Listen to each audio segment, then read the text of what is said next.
여러분, 오늘은 우리 주님 예수 그리스도께서 사망의 권세를 이기시고 부활하신 부활주일 아침입니다. 온 세상 그리스도인들이 기쁨과 감사함으로 하나님 앞에 예배드리는 날입니다.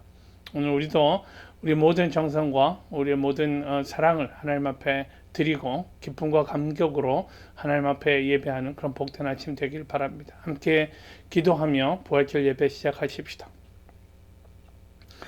이제 그리스도께서 죽은 자 가운데서 다시 살아 잠자는 자들의 첫 열매가 되셨도다. 사망이 사람으로 말미암았으니 죽은 자의 부활도 사람으로 말미암는도다. 아담 안에서 모든 사람이 죽은 것 같이 그리스도 안에서 모든 사람이 삶을 얻으리라. 아멘. 전능하신 하나님, 우리 주님 예수 그리스도께서 죄와 사망의 권세를 깨뜨리고 부활하심으로 예수 안에서 우리를 새롭게 하시고 하늘의 소망과 생명을 주시는 것을 감사합니다. 오늘 부활하신 주님 앞에 기쁨과 감격으로 예배드리는 우리들을 축복하여 주셔서 성삼위 하나님께서 기뻐 받으시는 복된 예배의 시간 되게 하시고 우리에게는 부활의 권능과 영광으로 가득 찬 시간 되도록 축복하여 주옵소서. 예수 그리스도의 이름으로 기원하옵나이다. 아멘. 이제 찬송 154장 찬송 함께 하겠습니다.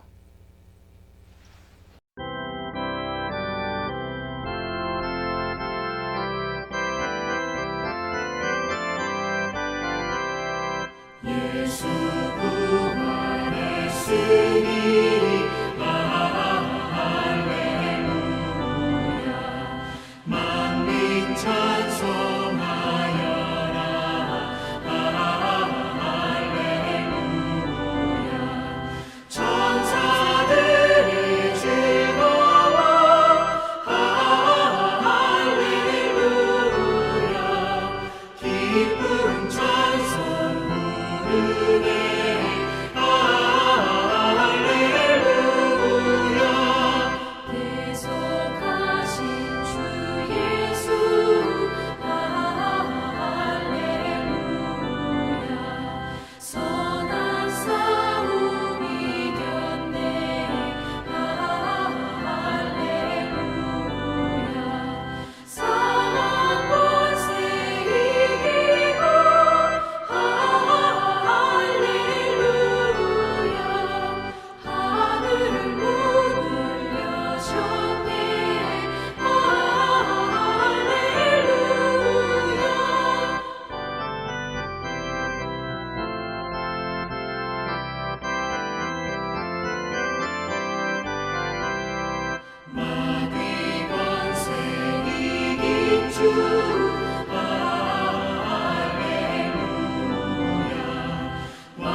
이제 우리가 하나님 앞에 정결한 마음으로 설 수 있도록 먼저 참회의 기도드리고 용서받는 시간 갖겠습니다.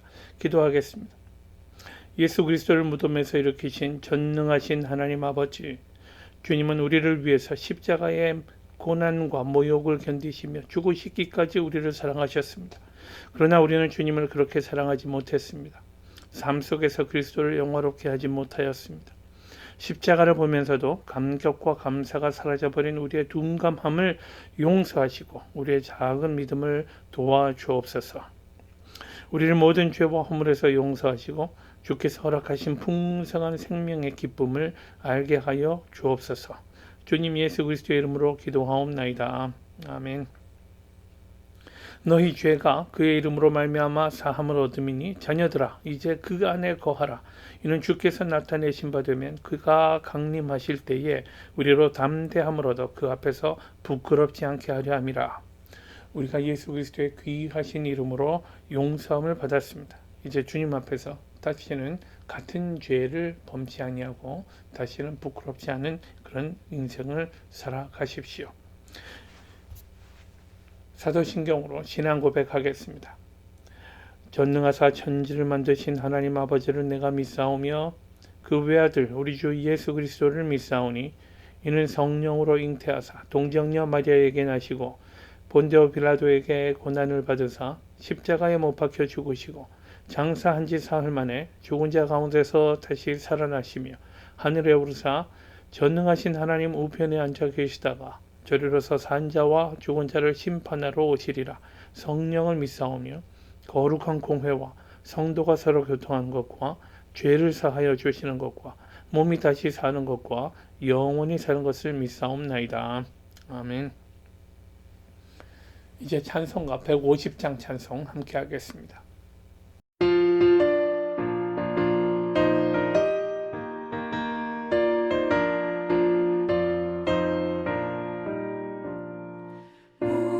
무덤에 머물러 예수 내 구주 새벽 기다렸네 예수 내 주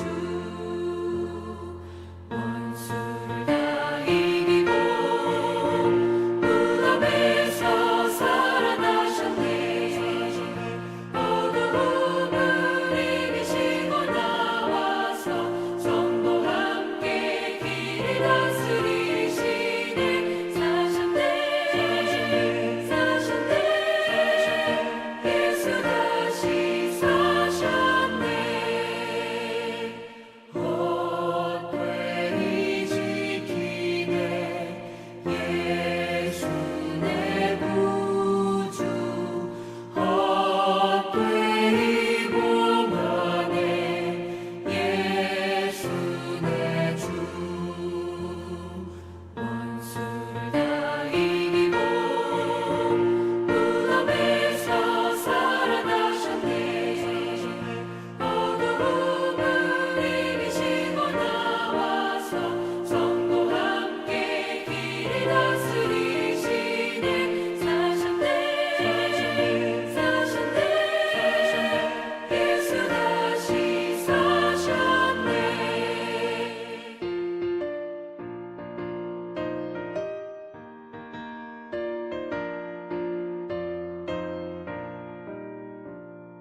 거기 못 가두네 예수 내 구주 우리를 살리네 예수 내 주 원수를 다 이기고 무덤에서 살아나셨네 어두움을 이기시고 나와서 성도 함께 길을 다스리시네 사셨네 예수 다시 사셨네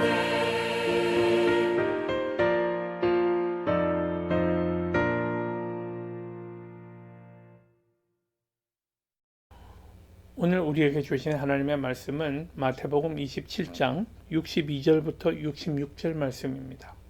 제가 봉독하겠습니다. 그 이튿날은 예비일 다음 날이라. 대제사장들과 바리새인들이 함께 빌라도에게 모여 가로되 주여 저 유혹하던 자가 살았을 때에 말하되 내가 사흘 후에 다시 살아나리라 한 것을 우리가 기억하노니 그러므로 분부하여 그 무덤을 사흘까지 굳게 지키게 하소서. 그의 제자들이 와서 시체를 도적질하여 가고 백성에게 말하되 그가 죽은 자 가운데서 살아났다 하면 후의 유혹이 전보다 더 될까 하나이다 하니 빌라도가 가로되 너희에게 파수꾼이 있으니 가서 힘대로 굳게 하라 하거늘 저희가 파수꾼과 함께 가서 돌을 인봉하고 무덤을 굳게 하니라. 아멘. 우리 잠깐 기도하겠습니다. 전능하신 하나님, 이 복된 부활 주일 아침 우리가 함께 주님 앞에 예배할 수 있게 인도하시니 감사합니다. 우리의 심령을 주님이여 주장하여 주셔서 이제 하나님을 기쁘시게 하고 또 하나님께서 우리에게 주시는 말씀에 귀 기울일 수 있도록 축복하여 주옵소서. 성령께서 우리 각 사람의 심령을 움직여 주셔서 선포되는 말씀의 의미를 우리가 깨달을 수 있도록 인도하여 주시고 우리가 말씀을 듣기만 하는 것 아니라 우리 삶 가운데 실천하고 행함으로 하나님을 기쁘시게 하는 그런 복된 결단을 새롭게 하는 그런 시간 되도록 축복하여 주옵소서. 예수님의 이름으로 기도하옵나이다. 아멘. 여러분, 예수님이 십자가에서 죽으신 날은 금요일입니다. 금요일이었고요. 오늘 본문은 그 다음 날 토요일 아침에 있었던 일을 오늘 본문은 기록하고 있습니다. 대제사장들과 바리새인들이 다시금 빌라도를 찾아갑니다. 이 사람들은 이미 금요일부터 금요일 이른 아침부터 빌라도를 괴롭히고 있었습니다. 그들이 금요일에 빌라도를 찾았던 것은 이미 그 몇 시간 전에 예수님을 체포하고 자기들끼리 모여서 예수님에 대해 사형의 방침을 정한 다음 예수님의 사형을 집행할 수 있도록 허락을 받기 위해서였습니다. 그러나 빌라도는 예수님을 신문했지만 예수님에게서 사형에 처할 만한 죄를 찾지 못했습니다. 그러나 그는 영악한 사람이었고 유대인 지도자들이 예수님을 죽이려는 이유가 그들의 시기심 때문이라는 것을 이미 알고 있었습니다. 그러나 그럼에도 예수님의 피를 요구하는 사람들의 압력을 뿌리치지 못하고 그는 그만 예수님을 유대인들에게 넘겨주고 말았습니다. 빌라도는 그런 사람이었습니다. 그에게는 아무런 정의감이 있었던 것도 아니고 다만 자기의 정치적인 미래만을 생각하는 사람이었습니다. 지금 유대 지방을 통치하는 총독으로서 유대 사회의 안정을 지켜가는 것, 이것이 그에게 유익이 되는 일이었습니다. 그러므로 예수님에게서 그는 아무런 죄를 발견하지 못했지만 다수의 압력대로 또 유대인 지도자들의 압력을 받아서 예수님을 사형에 넘겨주는 일을 하고 말았습니다. 그리고는 자기는 이 일과 아무런 관련이 없다는 뜻으로 손을 씻었습니다. 예수님을 처형한 후에도 그러나 일은 잠잠해지지 않았습니다. 대제사장들과 바리새인들이 다음날 토요일 아침에 찾아와서 또다시 빌라도를 괴롭히는 것이었습니다. 이번에는 그들이 예수님의 무덤을 굳게 지켜달라고 부탁을 합니다. 이 말에 빌라도는 너희에게도 파수꾼이 있으니 가서 힘껏 지키라 라고 그렇게 대답합니다. 대제사장들에게도 군대가 있었습니다. 성전에 그 질서를 유지하는 군대가 있었고요. 그리고 이 군대 사람들이 결국 예수님을 체포하는 일에 앞장섰던 사람들입니다. 그래서 이 대제사장들은 시위대, 성전을 지키던 군인들을 데리고 가서 무덤을 임봉하고 힘껏 그 무덤을 지켰다라고 성경은 기록합니다. 대제사장들과 바리새인들이 이렇게 예수님의 무덤을 지키려고 한 데는 두 가지 이유가 있었습니다. 첫 번째 이유는 오늘 본문에서 읽은 대로 예수님의 제자들이 예수님의 시신을 훔쳐갈지도 모른다라고 생각했기 때문입니다. 제자들이 시신을 훔쳐가서 사람들에게 예수님이 죽은 자 가운데서 다시 살아났다고 보라고 저 비어있는 빈 무덤이 그 증거가 아니냐고 이렇게 말하고 다니면 그들에게는 참으로 큰일입니다. 이렇게 되면 예수님이 살아있을 때에 내가 하나님의 아들 메시아다라고 말하는 것보다 사람들에게 훨씬 큰 충격이 될 것입니다. 죽었던 사람이요. 세상 사람들이 모두 다 보는 앞에서 죽었던 사람이 다시 살아났다라고 하면 얼마나 큰 충격이겠습니까? 이것이 그들이 빌라도에게 말했던 무덤을 지켜야 하는 표면적인 이유였습니다.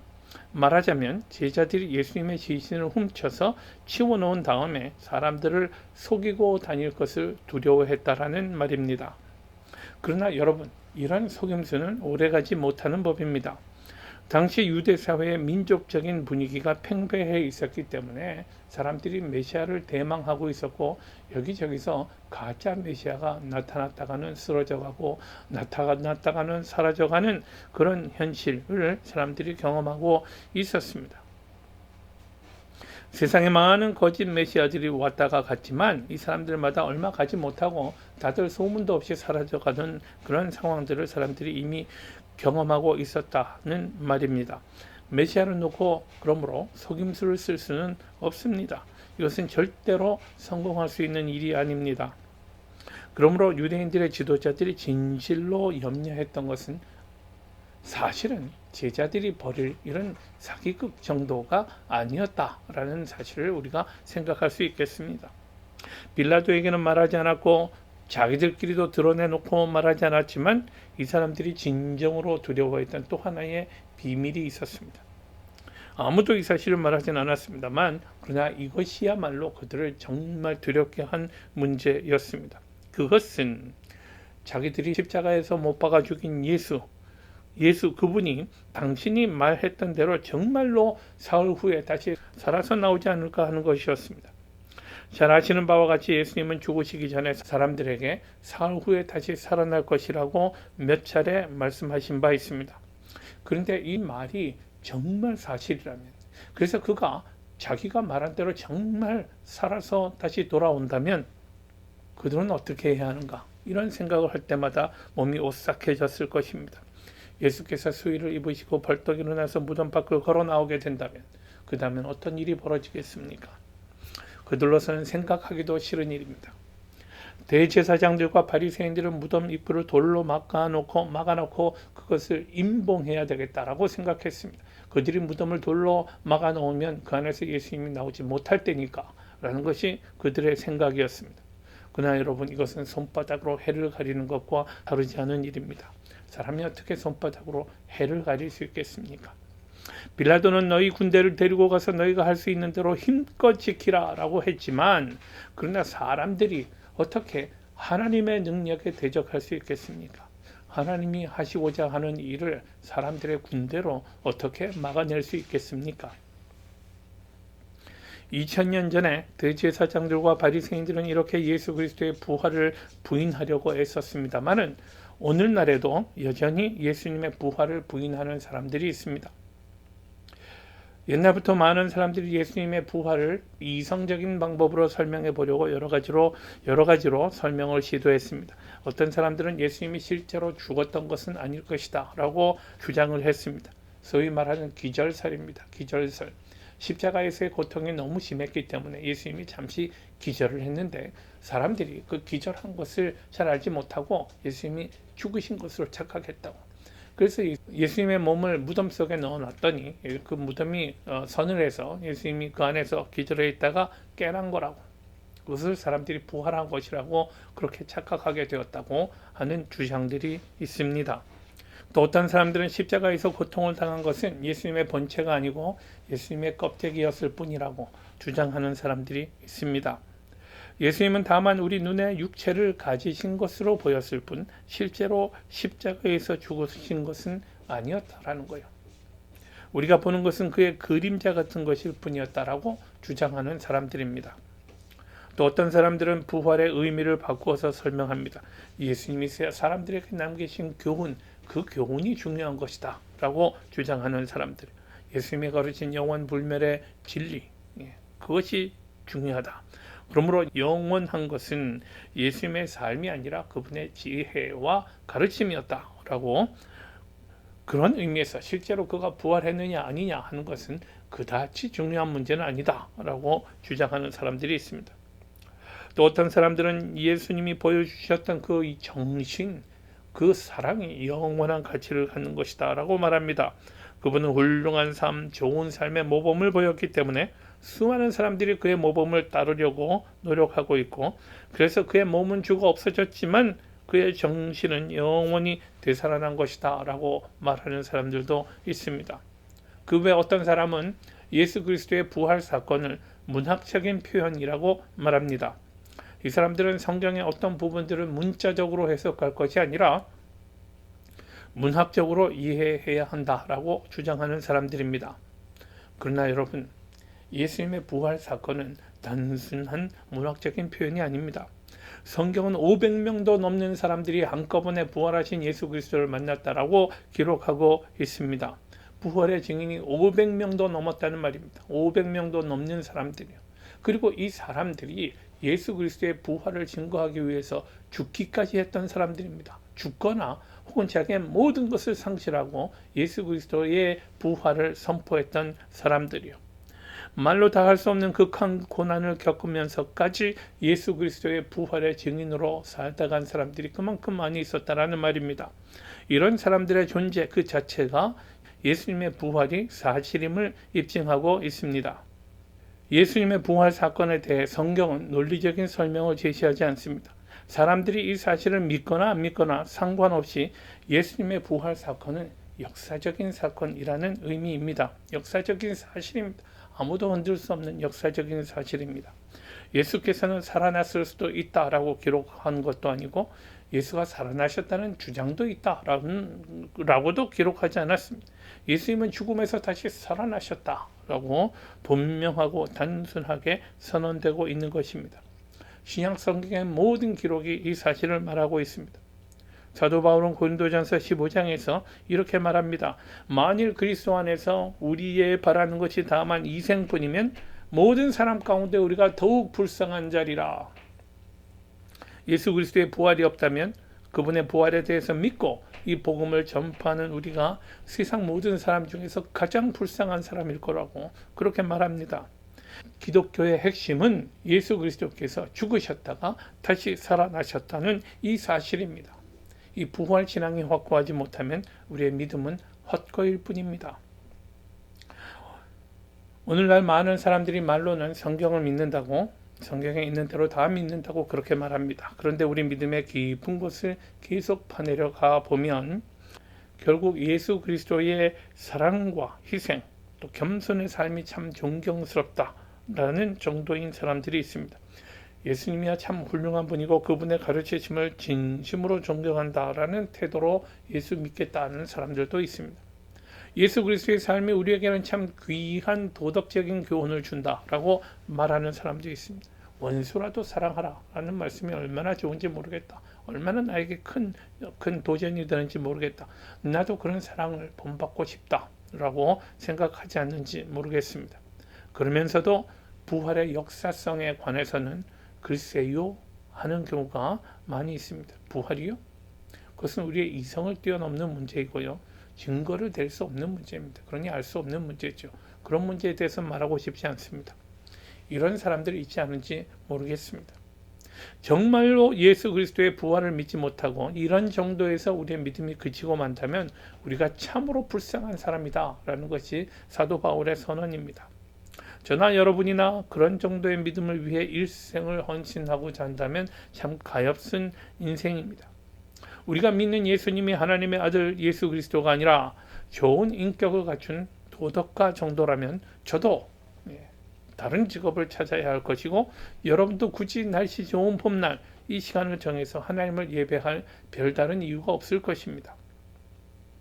여러분, 저는 아무리 찾아보아도 제 인생을 걸 만큼 숭고한 인격을 가진 사람을 아직 만나지 못했습니다. 저를 깊이 감동시켜서 저 사람을 위해서라면 내 목숨까지라도 기꺼이 바칠 수 있다 라고 할 만한 그런 사람도 아직 보질 못했습니다.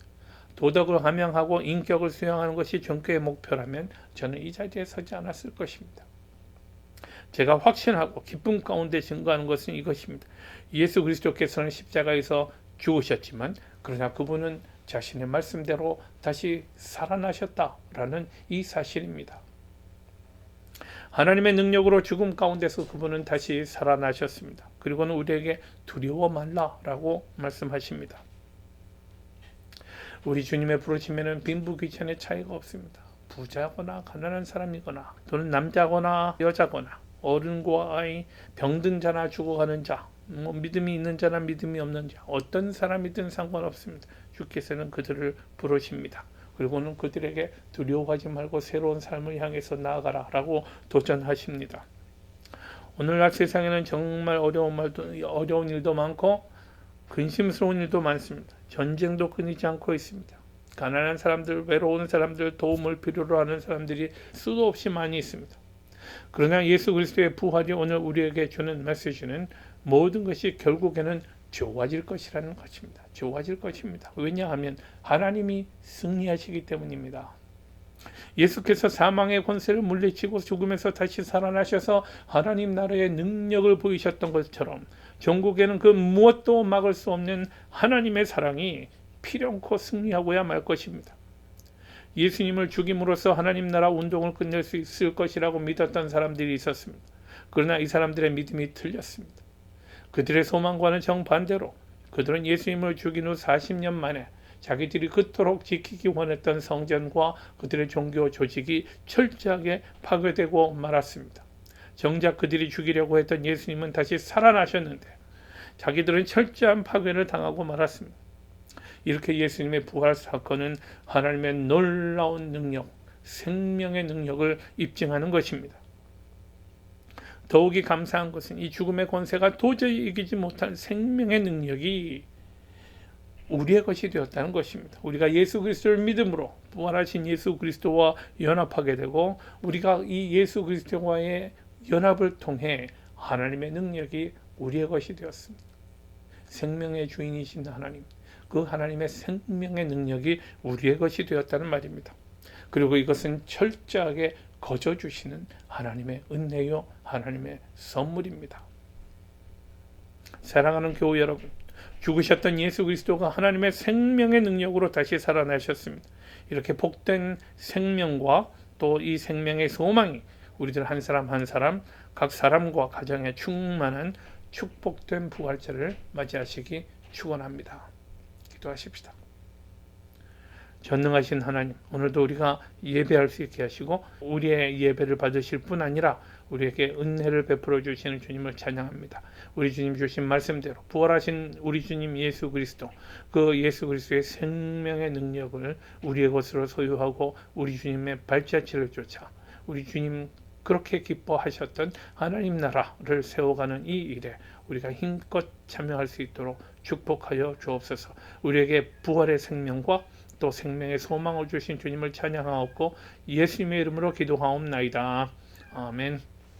이제는 우리 주님 예수 그리스도의 은혜와 우리 하나님 아버지의 극진한 사랑과 성령님의 충만한 동행하심이 오늘 부활주일 예배 하나님 앞에 기쁨과 감사함으로 드리는 우리 모든 성도들과 우리들의 가정과 자녀들 위에 또 주님 허락하신 일터 위에 우리 주님 피로 값주고 사신 이 몸된 교회 위에 이제로부터 영원까지 항상 함께할 것을 간절히 축원하옵나이다. 아멘.